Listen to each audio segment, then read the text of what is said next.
Headlines 24 में आपका स्वागत है। मैं हूं शहाना खान। आइए शुरू करते हैं आज की हेडलाइंस के साथ। कृषि कानून पर बवाल के बीच किसानों को दिल्ली आने की इजाजत, बुराड़ी में कर सकेंगे शांतिपूर्ण प्रदर्शन। सुप्रीम कोर्ट ने राजीव गांधी हत्याकांड के दोषी परोरी वलन की परोल अवधि 1 हफ्ते और बढ़ाई। टीएमसी के बागी मंत्री शुवेंदु अधिकारी ने दिया इस्तीफा। महबूबा मुफ्ती ने कथित तौर पर हिरासत में लेने पर लगाया आरोप, बेटी इल्तिजा को किया गया नजरबंद। कोरोना वैक्सीन के लिए दिल्ली के राजीव गांधी हॉस्पिटल में बनेगा पहला स्टोरेज। भारत और नेपाल ने आपसी सहयोग बढ़ाने की दिशा में काम करने पर सहमति जताई और व्हाइट हाउस छोड़ने के लिए राजी हुए डोनाल्ड ट्रंप पर सामने रखी ये शर्त। आइए अब शुरू करते हैं खबरें विस्तार से। कृषि कानून के विरोध में दिल्ली कूच करने वाले आंदोलनरत किसानों को शांतिपूर्ण तरीके से प्रदर्शन करने की अनुमति मिल गई है। दिल्ली पुलिस के प्रवक्ता ईश सिंघल ने कहा कि किसान नेताओं से बातचीत के बाद दिल्ली पुलिस ने किसानों को बुराड़ी से निरंकारी ग्राउंड में शांतिपूर्ण तरीके से प्रदर्शन की परमिशन दी गई है। साथ ही उन्होंने सभी किसानों से शांति बनाए रखने की अपील की है। परमिशन मिलने के बाद किसान अब बुराड़ी अपने ट्रैक्टर और गाड़ियों से जा सकते हैं। किसानों से कहा गया है कि वे दिल्ली आ सकते हैं। इसके बाद भी किसानों पर आंसू गैस के गोले दागे जा रहे हैं। दिल्ली पुलिस की ओर से प्रवेश की इजाजत मिलने के बाद दिल्ली हरिद्वार राजमार्ग खोल दिया गया है। किसानों का चक्का जाम खत्म हो गया है। शनिवार सुबह उत्तर प्रदेश और उत्तरांचल के किसान दिल्ली के लिए रवाना होंगे।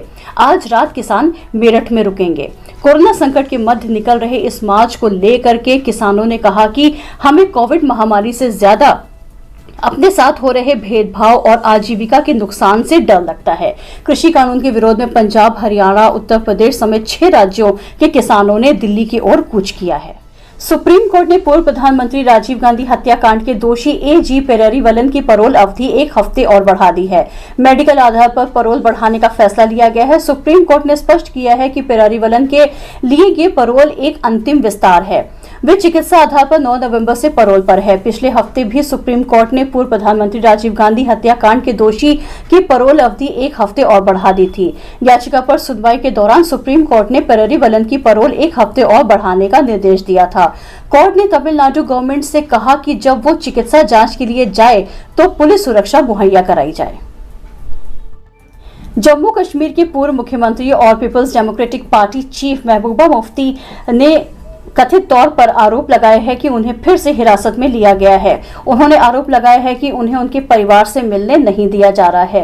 पूर्व मुख्यमंत्री की बेटी इल्तिजा को भी नजरबंद करने का आरोप लगाया है। उन्होंने ट्वीट किया है, मुझे फिर से अवैध रूप से हिरासत में लिया गया है। 2 दिनों से जम्मू और कश्मीर प्रशासन मुझे पुलवामा के पीड़ित परिजनों से मिलने के लिए यात्रा करने की अनुमति नहीं दे रहा है, लेकिन भाजपा के मंत्रियों और उनके कठपुतलियों को कश्मीर के हर कोने में घूमने की अनुमति है, लेकिन सुरक्षा की समस्या सिर्फ मेरे मामले में है। अगले साल होने वाले विधानसभा चुनाव से पहले बंगाल में तृणमूल कांग्रेस को झटका लग सकता है। ममता सरकार के वरिष्ठ मंत्री शुवेंदु अधिकारी ने शुक्रवार को अपने पद से इस्तीफा दे दिया। अधिकारी ने मुख्यमंत्री ममता बनर्जी को आज सुबह त्यागपत्र सौंप दिया और उसकी एक कॉपी राज्यपाल जगदीप धनखड़ को भी भेजी। अधिकारी ने परिवहन और सिंचाई मंत्री के रूप में पद छोड़ दिया है, लेकिन तृणमूल विधायक बने हुए हैं क्योंकि उन्होंने विधानसभा से इस्तीफा नहीं दिया है। फिर भी मंत्रिमंडल से उनका इस्तीफा उन्हें पार्टी से बाहर निकलने में बड़ी भूमिका अदा कर सकता है। दिल्ली के राजीव गांधी सुपर स्पेशलिटी अस्पताल में पहली कोविड-19 वैक्सीन स्टोरेज फैसिलिटी तैयार होगी। एक वरिष्ठ अधिकारी के मुताबिक अस्पताल में स्टोरेज फैसिलिटी के लिए जगह मांगी गई थी। अस्पताल की मेन बिल्डिंग से अलग एक यूटिलिटी ब्लॉक है, उस हिस्से को स्टोरेज फैसिलिटी के लिए हैंडओवर किया गया है। Rajiv Gandhi super speciality hospital के अधिकारी के मुताबिक ग्राउंड फ्लोर, फर्स्ट फ्लोर और थर्ड फ्लोर स्टोरेज के लिए दिया जाएगा। तीनों फ्लोर मिलाकर करीब 7,000 से 8,000 स्क्वायर मीटर का एरिया होगा। इस पूरे एरिया में वैक्सीन से जुड़ा ऑफिस और स्टोरेज बनाने की तैयारी है। जो भी सेंटर से वैक्सीन आएगी यहां रखी जाएगी। दिल्ली पुलिस की आर्थिक अपराध शाखा ने दिल्ली नागरिक सहकारी बैंक के पूर्व मैनेजर को बैंक को लाखों का चूना लगाने के आरोप में गिरफ्तार किया है। आर्थिक अपराध शाखा के ज्वाइंट कमिश्नर ओपी मिश्रा के मुताबिक बैंक के एक अधिकारी ने शिकायत दी थी कि उनके लाजपत नगर ब्रांच के सुरेंद्र कुमार नाम के शख्स के पर 5 लाख का लोन दिया गया, लेकिन लोन लेने के लिए खानपुर की जिस संपत्ति के पेपर लगाए गए, ऐसी कोई संपत्ति वहां नहीं है। जांच से पता चला है कि बैंक के मैनेजर सतीश कुमार जिंदल ने संपत्ति की वेरिफिकेशन की और उसकी कीमत की फर्जी रिपोर्ट तैयार की और उसी के आधार पर 5 लाख रुपए लोन दे दिया गया। पुलिस ने जांच के बाद आरोपी सतीश कुमार जिंदल को गिरफ्तार कर लिया है। आतंक का पर्याय बने 1 लाख के इनामी बदमाश रोशन गुप्ता उर्फ किट्टू को वाराणसी पुलिस ने मुठभेड़ में मार गिराया।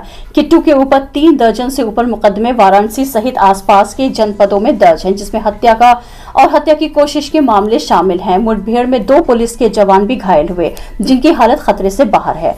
वाराणसी के जैतपुरा थाना क्षेत्र के लाट सरैया इलाके में देर रात पुलिस और बदमाशों से मुठभेड़ हुई। कुछ देर तक चली मुठभेड़ में 2 पुलिसकर्मी घायल हो गए और एक बदमाश के सिर में गोली लगी, जिसकी शिनाख्त 1 लाख के वांटेड रोशन गुप्ता उर्फ किट्टू के रूप में हुई।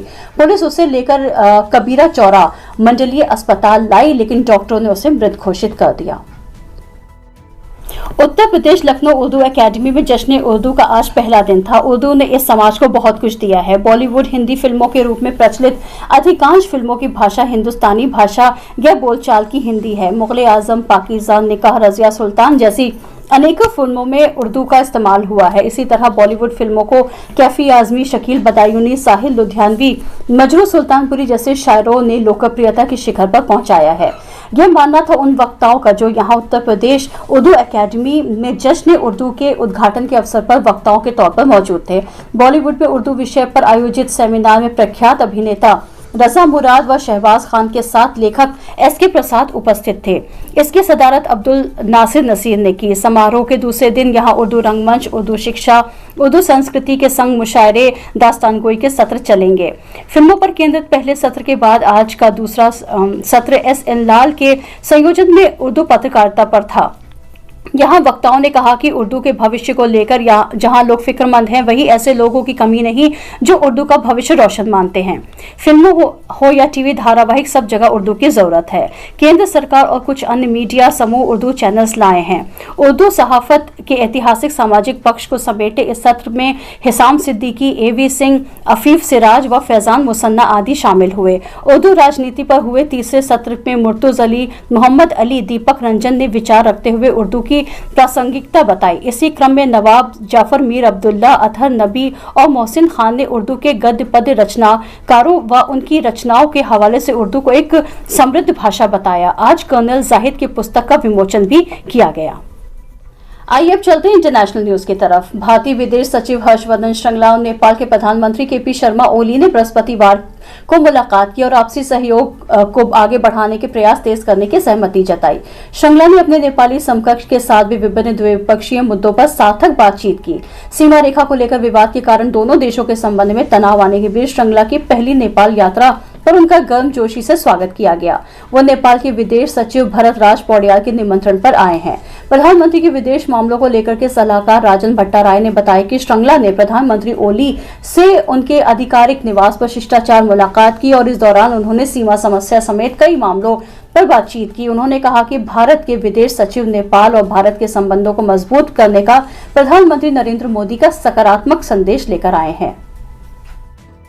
अमेरिका के राष्ट्रपति डोनाल्ड ट्रंप ने कहा कि अगर इलेक्टोरल कॉलेज जो बाइडेन को अमेरिका का अगला राष्ट्रपति बनने का आधिकारिक पुष्टि कर देता है तो व्हाइट हाउस छोड़ देंगे। राष्ट्रपति ट्रंप ने 3 नवंबर के मतदान में मिली हार के स्वीकार करने से इनकार कर दिया था और गुरुवार को पत्रकारों से कहा था यह स्वीकार करना कठिन होगा।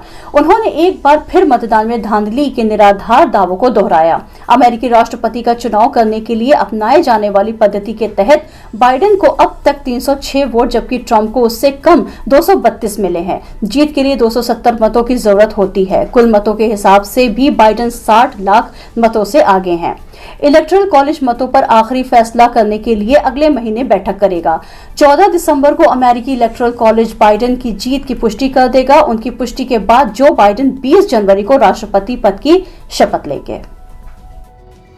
कोरोना वायरस के कहर के बीच जर्मनी के चांसलर एंजेला मर्केल ने कहा है कि कोरोना वायरस की वैक्सीन क्रिसमस से पहले आ सकती है। उन्होंने कहा कि कई कोरोना वैक्सीन अप्रूवल के करीब हैं, लोगों को आशावादी बने रहना चाहिए। उन्होंने कहा कि ये समस्या को तुरंत दूर नहीं करेगा, लेकिन सुरंग के आखिर में रोशनी है। उन्होंने कहा कोरोना वायरस से लड़ाई में सिर्फ स्वास्थ्य या अर्थव्यवस्था, स्वास्थ्य या शिक्षा, स्वास्थ्य या संस्कृति, स्वास्थ्य या सोशल कॉन्टेक्ट जरूरी नहीं, बल्कि ये सारे हैं। सत्ता पक्ष न विपक्ष, हम दिखाएंगे आपको पूरा सच। आज के लिए बस इतना ही, कल फिर मिलेंगे। ताजा तरीन खबरों को देखने के लिए चैनल को लाइक करें, सब्सक्राइब करें, शेयर करें और कमेंट्स बॉक्स में जाकर हमें कमेंट्स करना ना भूलें। देखते रहिए हेडलाइंस 24। Good night.